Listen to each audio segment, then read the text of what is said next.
La femme forte selon l'évangile, Marianne James.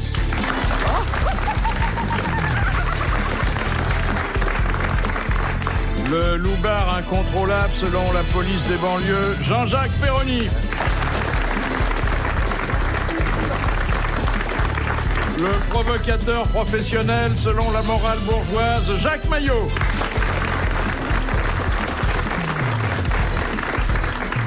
Un homme de paix selon son entourage, Jean-Pierre Coff.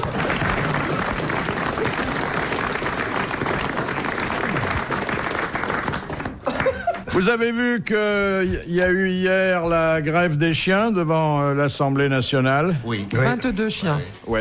23 peut-être. Je crois Alors qu'il devait y avoir 571 chiens, autant que de députés à l'Assemblée. Il y a toujours des aboyeurs à l'Assemblée nationale. Oui. Et il y a quelques roquets aussi. Non, c'est dommage parce que ça aurait été sympathique. Là, il y a eu 20 pauvres clébards avec 2 corps de chasse. Alors ça, le corps de chasse, voilà une chose. Ça me fout un cafard, le corps de chasse, moi alors. Ça devrait être supprimé, interdit, ça. Cette musique pour faire peur aux bêtes. Non, mais ça les prévient qu'elles doivent se garer. C'est pas là le corps de chasse. Oh si, c'est très laid. C'est le soir au fond des bois. Ah, voilà. Je sais pas. Comme quoi les chiens, ils sont plus intelligents que leur maître, ils se sont pas déplacés. Franchement, Mais ils avaient c'est l'air bête ridicules, parce hein. que ça aurait été tellement rigolo. Chacun son chien, il se serait fait pisser sur la jambe. J'aurais adoré ce truc. Les chiens seraient montés dessus, c'était rigolo, on aurait vu Les les chiens en affinités. chaleur, les clébards intenables et tout. Bah ouais. Puis après, le trottoir, il aurait été propre devant l'Assemblée. Ah ouais, puis quand ils se seraient tous sortis, ils auraient marché dedans. Jack Lang aurait fait classer tout ça immédiatement. Il y a un mystère dans la vie du pape. Ça s'est produit... Depuis le temps que je vous le dis, alors... Ça s'est produit hier. Il est sorti sans garde du corps dans Rome. T'as prudence, ça. Et on ne sait pas ce qu'il a fait. Aucune idée. Non mais attendez, vous me faites rigoler, c'est des trucs de journalistes, ça, y a pas. Pas du le tout. pape ne peut pas sortir sans qu'on le voie. Il a semé sa garde. il peut pas, il peut pas courir aussi Il peut vite. même Enfin. pas s'agenouiller. Non, il a voulu... C'est pavé à Saint-Pierre. Mais sa oui, place. oui, Bah c'est oui. la C'est Saint-Pierre. non. Mais de bonnes intentions. Oui, ah oui. Il a fait sûrement un pèlerinage dans des églises qui sont nombreuses là-bas. C'est possible. Et alors, s'il allait faire ce truc-là, il pouvait y aller avec des suiveurs, avec ses gardes du corps qui sont racontés. Ou alors il allait avait faire une cochonnerie. Oui, si vous voulez. Vous en êtes encore au fantasme de la religieuse. Ah, j'adore ça. Et les bonnes en petit tablier. Ça, le Mais côté. avec juste le petit tablier. Juste le Ah petit bah oui, tablier. oui. Ah, ça, Et j'adore. des soquettes, Ah là là, s'il n'y a pas de soquettes, ça c'est pas ça, du tout j'adore. excitant. Et un- Le tablier, oui, mais la soquette, Ah oui. et la soquette en coton. En coton. avec un petit nœud. cartable sous le bras ou pas? Non, un tablier, petit tablier, très petit, juste un petit cache-sec quand même, et un gros nœud derrière. Voilà, un gros nœud, c'est important. Là, vous vous vantez. Ah mais excusez-moi, je peux apporter des témoignages. C'est pas parce que ça ne fonctionne plus que ça n'a pas été. Non mais quelle drôle de façon de me traiter. Est-ce qu'on a le droit de classer des souvenirs? J'en sais rien, mais en tout cas, oui, c'est... Ah oui, c'est pas mal. Ah, franchement, oui. Tu sais, ça vaut le j'ai eu coup. des compliments. Ah bah c'était un monument très visité un temps, hein. Mais pourquoi les soquettes? Parce que ça glisse mieux sur le plancher. t'as intérêt à- Ça, c'est érotisant comme tous les soquettes. Porte-jartel, soquette très... Oh, le porte-jartel, Porte-jartel et soquette. Il faut Ah oui. une paire d'élastiques, dis donc, qui descendent jusqu'au talon.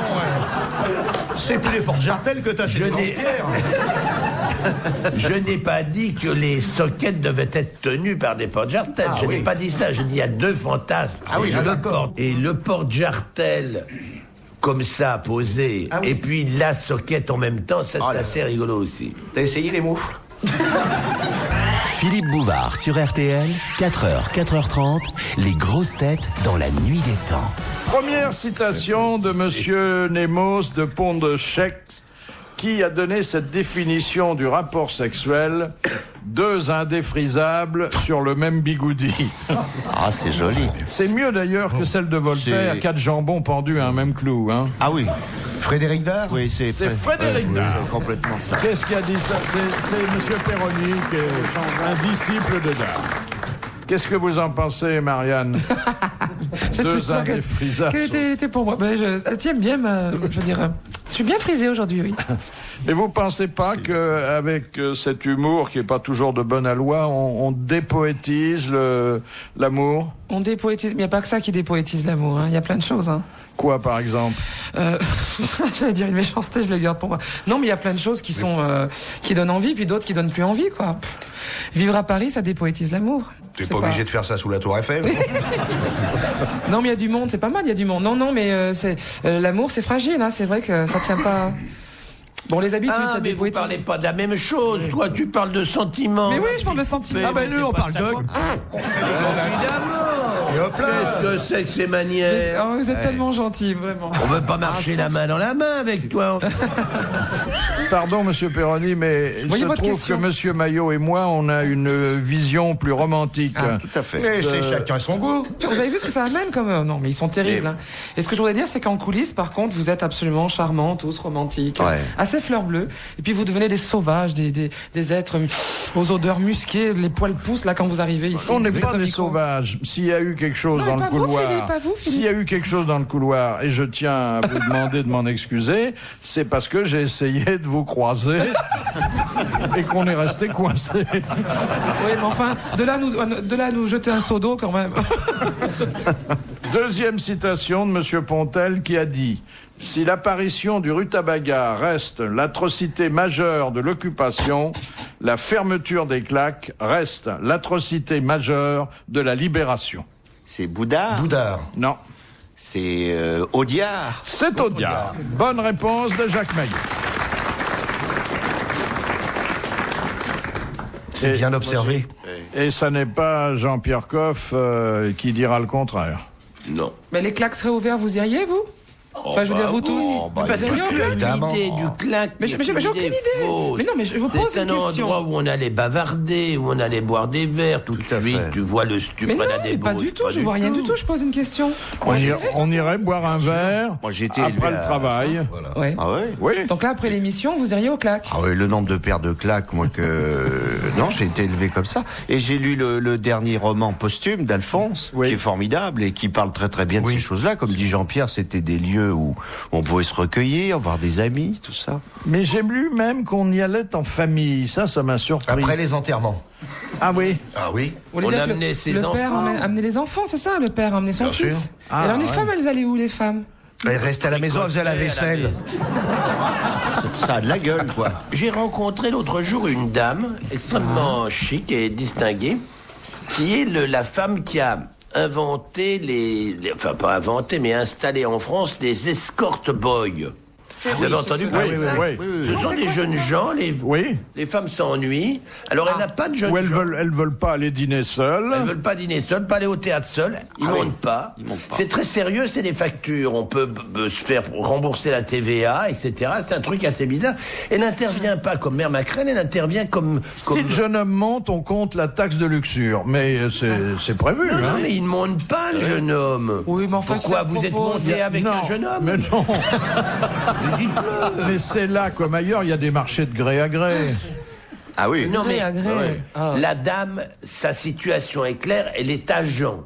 Donc comme un agent artistique ou comme un agent immobilier. Elle prend tant, c'est 1800 balles pour 3 heures, ça fait 600 francs de l'heure. Mais Place Pigalle, il y a un tas d'agents comme ça. Oui, mais Tajan, il est commissaire-priseur. Non mais attendez, c'est qu'un repas ça coûte plus de 3 heures quand même. Quel intérêt ça présente de prendre un mec à 1800 balles pour les 3 heures du déjeuner, payer le taxi pour aller se faire chercher, un verre avant, le taxi pour revenir, distribuer les pourboires, donc ça fait, c'est un coût de 3500 balles pour pas être tout seul, c'est rigolo. Je vois pas l'intérêt de la chose. Enfin, bon, on peut s'emmerder, mais ici, il y a des dames qui écrivent ici en disant, bah voilà, je voudrais aller à l'Ambroisie, par exemple, dans 15 jours, j'ai une table pour deux. Est-ce que vous voulez venir? Oui. C'est amusant à voir, oui. C'est gratuit, moi je donne pas les 1800 balles si les restaurants sont bons. Non? Bah oui.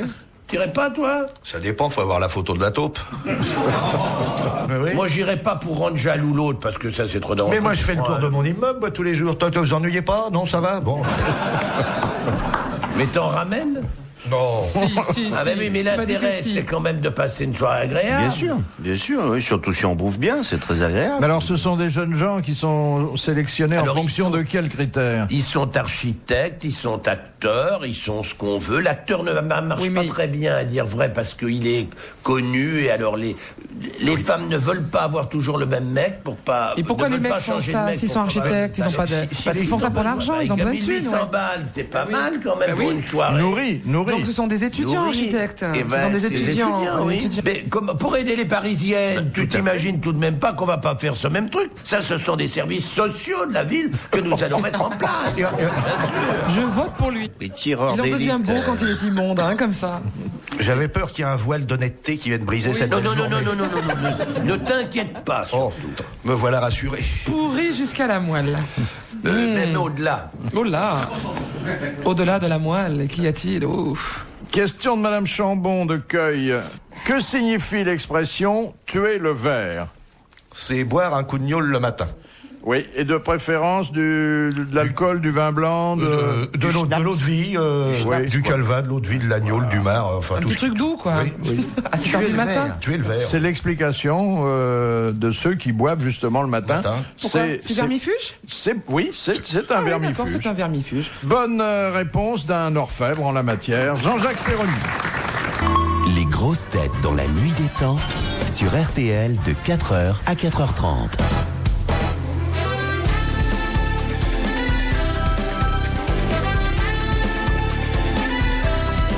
C'était le 5 avril 2000. Philippe Bouvard était avec Marianne James, Jean-Pierre Coff, Jean-Jacques Perroni et Jacques Maillot.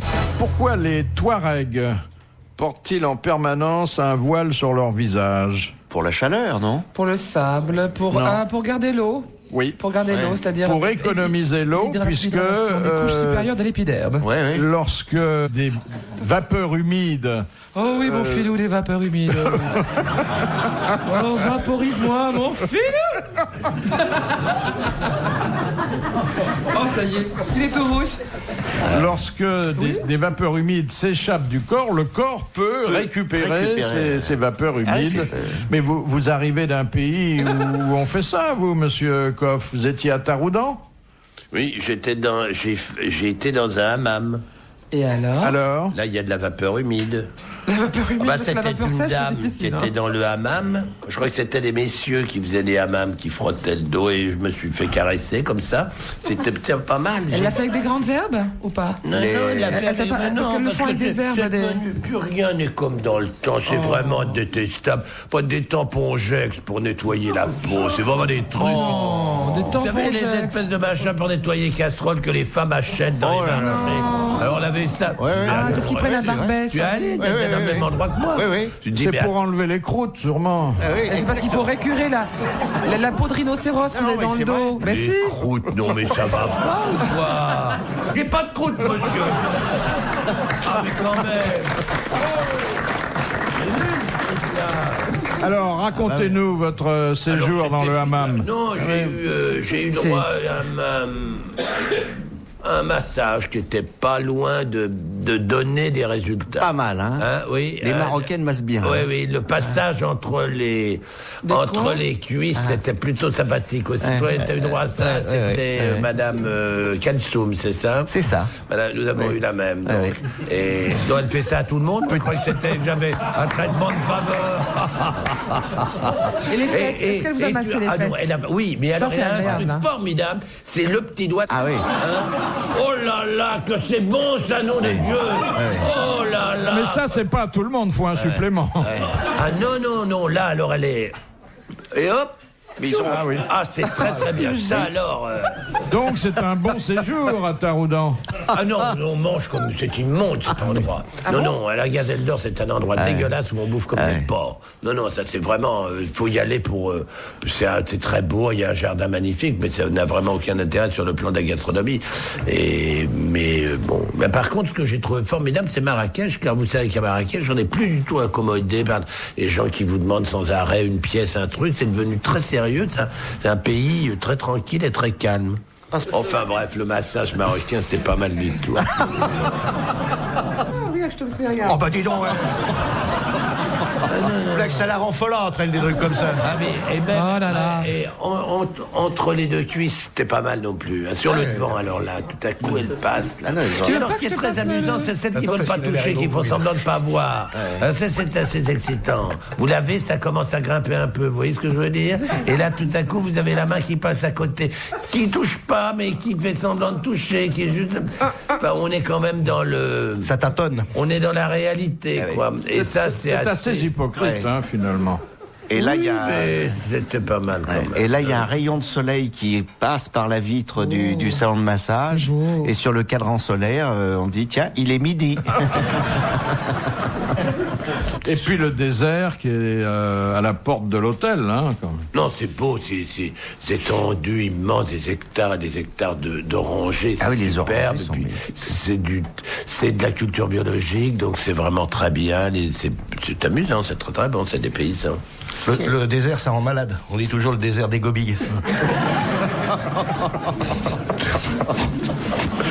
Question de Monsieur Loriol.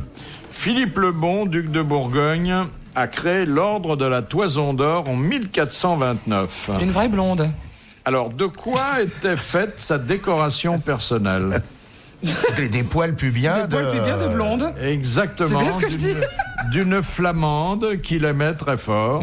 C'est une bonne réponse de Marianne James et de Jean-Jacques Perroni.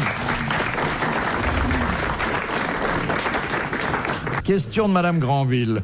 Pourquoi Napoléon Ier a-t-il fait coudre des boutons aux manches des vestes de ses soldats? Ces boutons étaient cousus au niveau des poignets. C'était pour pas qu'il glisse des choses dedans. Pour retenir les mouchoirs hein, qu'on glissait dedans. Non, mais Ou on les lettres. s'approche. Les lettres, les messages. Non. Pour mettre des cartouches. La tabatière. Non. La tabatière, non. Il y avait une raison utilitaire, pas très noble d'ailleurs, mais qui s'est révélée efficace. Dire que les soldats n'étaient pas, évidemment, extrêmement bien élevés et...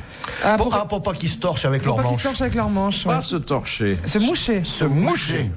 Parce que les soldats se mouchaient dans leurs manches et avec les boutons, ça ne devenait impossible. Ouais. C'est une bonne réponse de Marianne James et merci à Jean-Jacques Perroni. Ça, c'est une nouvelle qui va douloureusement surprendre Jean-Pierre Coff, à moins qu'il soit déjà au courant. Les fromages européens, et notamment allemands et néerlandais, gagnent du terrain sur le marché français et au détriment de nos fromages à nous. Bah, c'est pas bien, ça. C'est bouleversant, je trouve, parce que les fromagers français font des efforts considérables, mais vraiment énormes. Il y a un truc comme le comté qui se donne un mal pour que la production de qualité soit supérieure aux exigences des appellations d'origine contrôlée. Les Poisses, qui a subi quand même des épreuves douloureuses. Le Münster, c'est des gens qui font vraiment un travail formidable. Pas tous, mais la plupart. Et effectivement, encore une fois, comme l'histoire du chocolat, c'est un truc qui vient de... Oui. Vous vous souviendrez de ce que je vous dis. De Bruxelles. C'est un truc qui vient de loin, car vous allez voir que dans 1 an ou 2, on va essayer de nous imposer la pasteurisation pour tous les fromages. Et ça sera la mort des fromages de lait cru. J'espère que là, les Français vont avoir une autre conduite que celle qu'ils ont eue au moment du chocolat, et que là, on va descendre dans la rue et qu'on ne se laissera pas faire, sinon c'est terminé. Moi, je pense que là, c'est vraiment gravissime. Mais vous-même, vous êtes concerné, parce qu'ils disent là que le secteur le plus en danger est celui des pâtes molles. C'est le vôtre.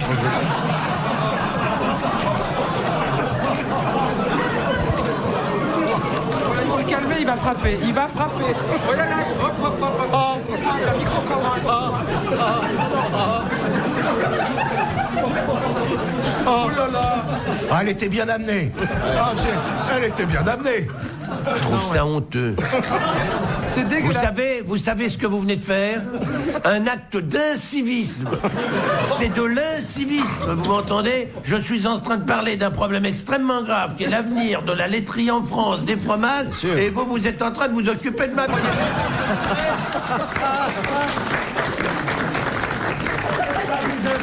Quand même beaucoup.